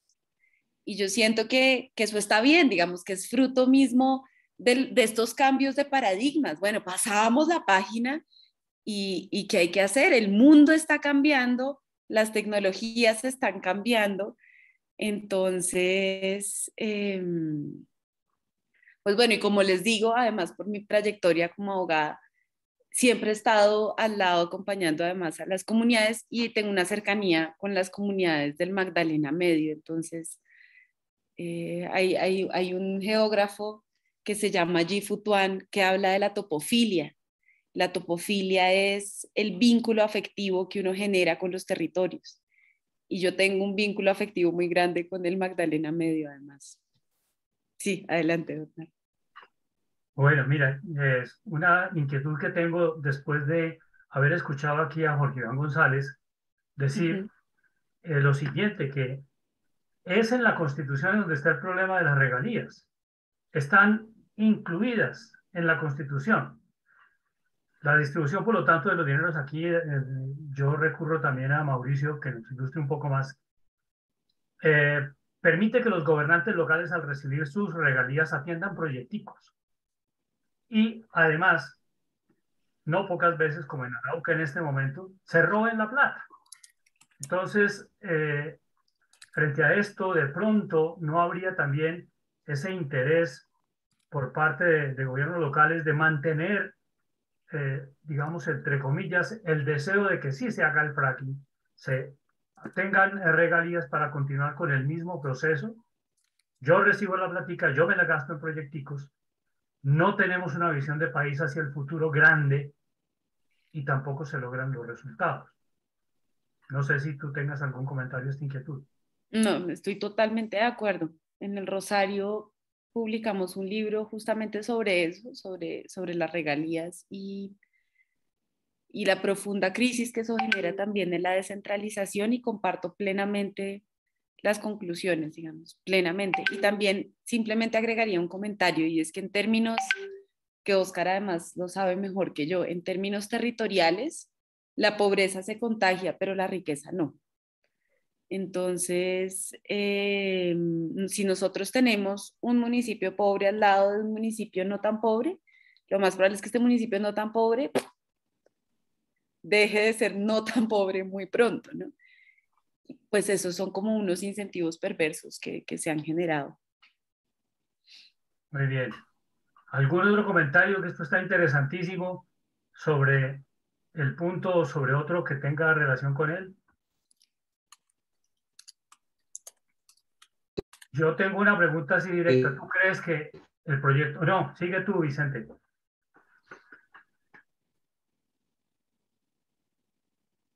Dale, Vicente. No te escuchamos.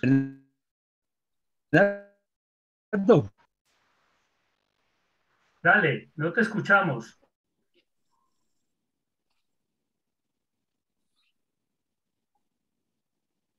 Sí, Mientras escuchamos a Vicente, yo quisiera formularte una inquietud. ¿Tú crees que el proyecto de ley va a tener futuro? está muy bien la No, Vicente, no te escuchamos bien. contaminación de petróleo. Vicente, apaga la cámara, a ver si tienes más señal, Vicente. solo de audio. Sí, y puedes escribir si quieres el comentario en el chat. Bueno, entonces, ¿cómo te llamé? No, Vicente, no te escuchamos. Puedes, como dice Goyo, apagar tu cámara o escribir tu pregunta en el chat. La conexión tuya está muy mala. Te oye muy entrecortado, Vicente. Sí. Si quieres, mientras tanto, esta pregunta, ¿tú crees que este proyecto de ley va a tener futuro? ¿Se va a prohibir de verdad el fracking? ¿Cerrarle la puerta a la ciencia? Bernardo, a la ciencia nunca se le cierra la puerta. Digamos, yo no parto de esa hipótesis, pues para mí es una falacia. Entonces yo no parto de una falacia para construir un argumento. Pero mi argumento es que ojalá, o sea, yo siento que esta vez sí hay una posibilidad grande de hacerlo. Siento que eso además nos plantea unos retos y unas discusiones profundamente interesantes y necesarias que estamos en deuda de dar, ¿no? A ver, en serio, asumamos la transición energética. Pero entonces sí, políticamente veo un chance muy grande y como yo les decía, está en la agenda de los 100 días de las decisiones importantes para ser tomadas. De hecho, ayer pasé a la ANLA, Rodrigo me pidió que le pasara un concepto jurídico de qué hacer con las pruebas piloto y el licenciamiento y ya le pasé el concepto. Entonces vamos a ver qué pasa, pero jurídicamente es posible, mejor dicho. Muy bien. Esperamos la pregunta de Vicente, que infortunadamente no lo escuchamos. Si quieres nuevamente, Vicente, inténtalo a través del chat. Mientras tanto, estamos abiertos a otros comentarios.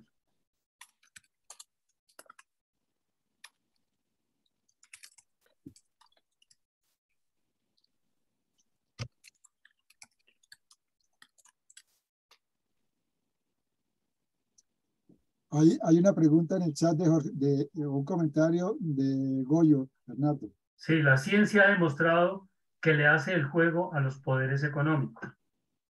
Si no me creen, piensen en los medicamentos. Me preocupa que en este caso pase lo mismo. Eso es lo que dice Goyo.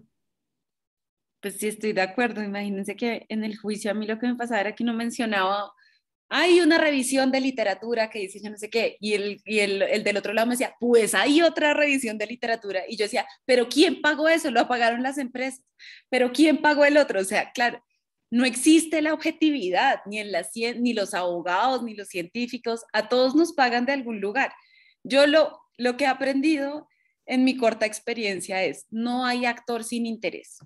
Y eso aplica para todo en la vida, hasta para los científicos, ¿sí? Pero plenamente, Juan. Muy bien. Mauro. Yo quisiera hacer un comentario sobre el tema de la transición energética. Empiezo diciendo que estoy absolutamente convencido que el peligro más grande que tenemos como especie es el calentamiento global y que eso es algo que si no se toman medidas muy rápidas y muy urgentes podemos llevar a un apocalipsis inimaginable, del cual ya estamos viendo algunos anticipos en inundaciones, sequías, calores, ¿cierto? Creo que ahí es realmente imposible negar desde un punto de vista objetivo y científico que el calentamiento global se está acelerando y que ese es el peligro más grande que tiene la humanidad. Y para combatirlo, definitivamente hay que reducir la emisión de gases de efecto invernadero. Eso creo que es la premisa sobre la cual se debe plantear toda la discusión. Dicho esto, viene la pregunta es cuál es el papel que puede jugar un país como Colombia en esa lucha contra el calentamiento global. Y lo que aparece es que Colombia es uno de los países que tiene un menor impacto en emisión de gases de efecto invernadero, que su matriz energética es la matriz tal vez más limpia del mundo, perdón, porque depende más de un 70-80% de fuentes de energía renovables y no de hidrocarburos, ¿sí? Entonces, que el papel que puede y debe jugar Colombia es, como lo dijo el presidente Petro en Nueva York, en las Naciones Unidas, es el mantenimiento de los bosques tropicales y el mantenimiento de la Amazonía. Creo que esa es la responsabilidad más grande que tenemos y Petro lo dijo muy bien allá y es algo cuyo costo debe ser cubierto también por los países desarrollados. Pero también creo que pretender que Colombia contribuya a la lucha contra el calentamiento global dejando de producir gas y petróleo es el mismo error histórico que denunció Petro también en Nueva York de querer ganar la guerra contra las drogas disminuyendo la oferta y atacando el eslabón más débil de la cadena que son los productores de coca, ¿sí? El gran problema de esto es el consumo del petróleo. Mientras siga existiendo, Colombia podría cerrar hoy todos sus pozos petroleros y dejar de producir los 750.000 barriles diarios que producen. Al otro día, Arabia Saudita, Irán, Rusia abren un poquito la llave y reemplazan a Colombia. Colombia dejó de exportar todo el petróleo y el mundo siguió consumiendo la misma cantidad y nosotros nos quedamos absolutamente empobrecidos. Entonces, el llamado de atención que yo he hecho en otras ocasiones y que quería compartir con ustedes hoy es que la lucha contra este calentamiento global, que repito es el peligro más grande que tenemos como especie, es equivocado hacerlo luchando contra la oferta de un país que es productor marginal, que no produce ni el 8 por mil de los hidrocarburos del mundo, ¿sí? Entonces, que Colombia sacrifique esa producción no va a cambiar para nada el consumo de petróleo en el mundo y el consumo de gas y de carbón.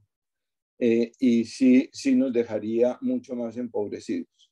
Repito, es el mismo error de querer acabar con el consumo de drogas luchando contra los campesinos que cultivan la coca. Gracias, Mauro. Sí, ya había leído un artículo tuyo sobre eso. Ante esto, Juana, ¿tú qué piensas? Yo comparto mucho de lo mencionado por Mauricio. Sin embargo, mi aproximación a la crisis climática es distinta. Mi aproximación parte de, yo no es que tenga un cupo para contaminar, ¿no? Yo no nazco como con un cupo para contaminar. Entonces, como los otros países han contaminado más, tenemos derecho a contaminar más. Creo profundamente que ya no tenemos tiempo para eso. Y creo profundamente que si bien hay una matriz energética que se basa en hidros, las hidros no son 100% limpias, de hecho son energías, digamos, digamos, parte de nuestra matriz energética, sí tiene unos impactos y ha tenido unos impactos. Sí es necesario pensarse este cambio así hoy no produzcamos lo que han producido el norte global, porque yo, digamos, partiendo simplemente, digamos, yo entiendo lo que menciona Mauricio y es parte como de una línea argumentativa muy importante, digamos, que tiene sustento en cifras,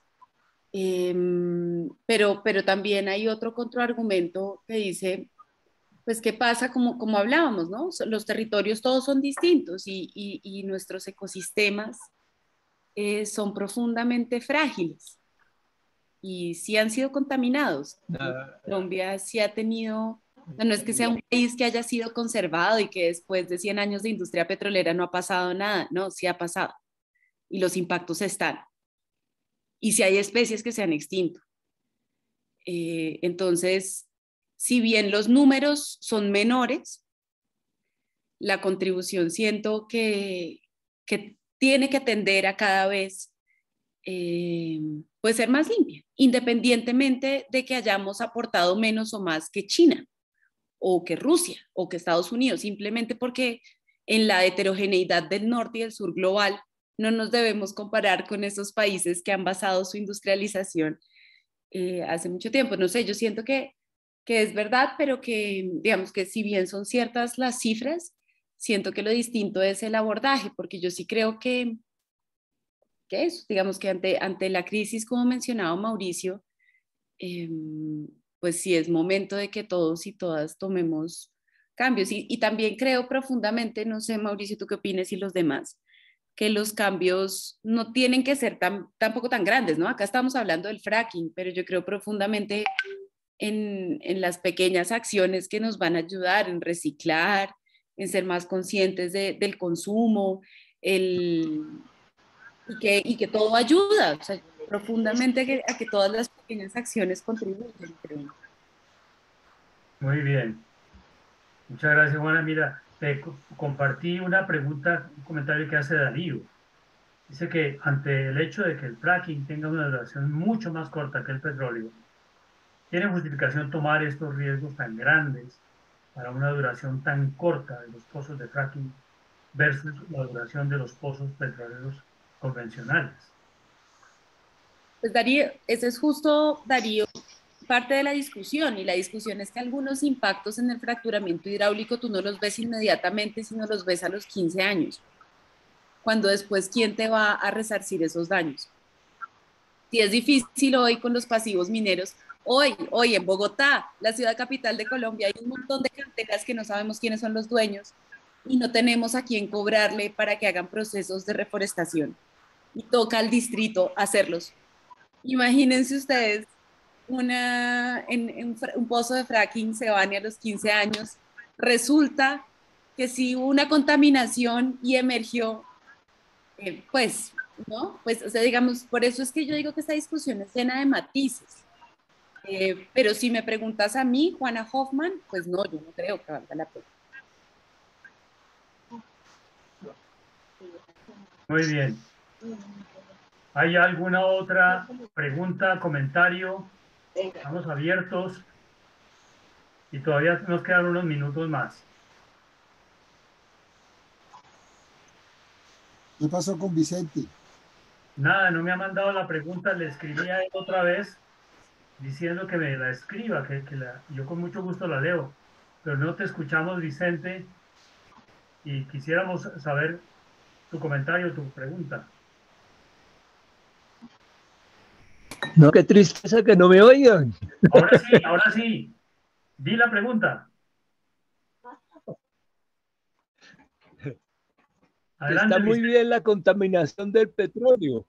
Sí, es muy importante la contaminación por petróleo, pero la contaminación por deforestación, por explotación de ganadería, de las la minería ilegal, la coca, si comparamos con el petróleo, es mucho más grave y sin embargo no produce esta discusión ni esta preocupación de la parte petrolera.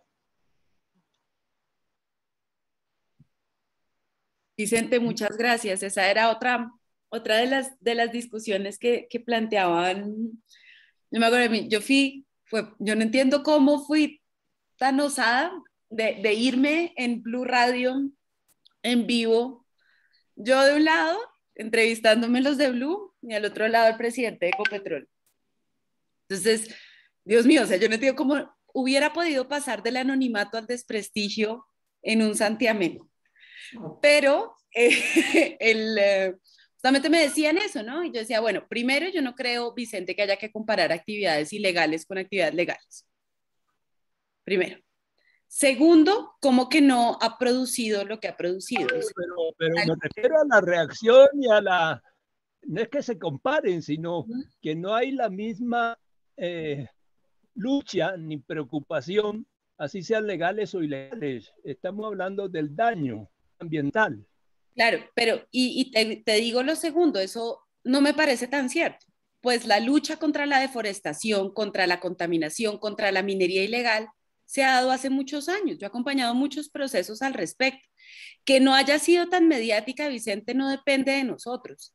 Eso depende de los medios, de lo que les interesa. Pues a nadie le interesa cubrir el cianuro y el mercurio que se utiliza en la minería ilegal y que está llenando el río Caquetá.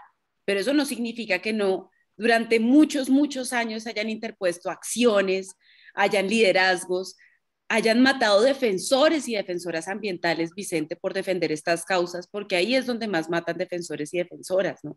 Justamente por oponerse a proyectos de minería ilegal. Entonces, sí ha sido una causa del movimiento ambiental desde hace muchos años, pero tienes toda la razón, no ha sido tan cubierta.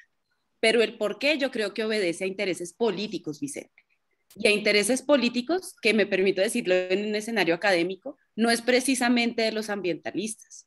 Ahí hay muchos poderes económicos. En Colombia el mercado del oro ilegal es impresionante, pero impresionante. O sea, la cantidad de oro ilegal que exportamos, y eso va con miles de complicidades. Entonces, que nadie hable, pues tienes toda la razón, pero no podemos cargar esas culpas al movimiento antifracking, porque no tiene nada que ver, no es un nexo causal. Sí. La ganadería es legal, teóricamente, pero cuando la ganadería invade zonas protegidas y desperdicia la tierra cultivable y todas las consecuencias que tiene, pues no, como es Fedegan y es ganadería, pues no hay problema. Pues sí, pues claro, no, yo te entiendo, o sea, sí hay, pero pues para mí sí hay problema. Lo que pasa es que, pues, ellos también controlan los medios. No sé. Entonces ahí las discusiones son distintas, pero tienes toda la razón, todas las discusiones tendrían que ser igualmente relevantes y preponderantes ante la opinión pública. Y de hecho no crean que el fracking lograra tener esto. No fue fácil, esto requirió mucho trabajo, muchas horas de la vida de personas como yo dedicadas a escribir, a ir por todos los municipios del país, a lograr que esto fueran bombos, a hacer campañas en Twitter. Esto no fue porque la gente quiso hablar de fracking, no, eso nunca se genera de forma espontánea. Y también a costa de muchas cosas. Digamos, yo les voy a contar, Vicente, yo tuve seguimientos mucho tiempo a raíz de este caso.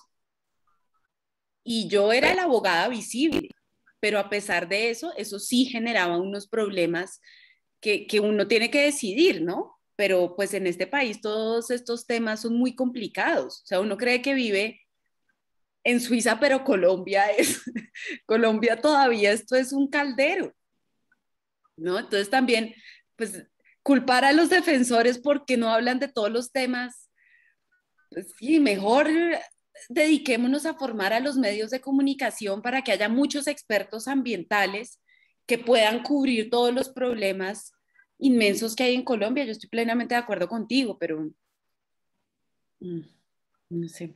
Sí, es verdad. Además, yo lo digo que tuve que trabajar muchos años en los medios de comunicación. Somos muy superficiales. Nosotros nos contentamos con lo inmediato. Trabajamos sobre la coyuntura y no sobre la perspectiva. Y de tal manera lo hacemos que logremos mayor sintonía para que se pueda vender más publicidad y podamos ganar más plata a los medios. De esa manera era la lógica nuestra. Me tocó dirigir el noticiero de RCN Televisión 3 años y por esa razón lo afirmo. Mira, hay una inquietud de todas maneras que yo sí te quería decir. Lo digo a título personal, pero creo que algunos estarán de acuerdo conmigo. Muchas gracias por tu liderazgo y tu firmeza. Tienes tu conciencia clara, sabes para dónde vas y la ruta es precisa.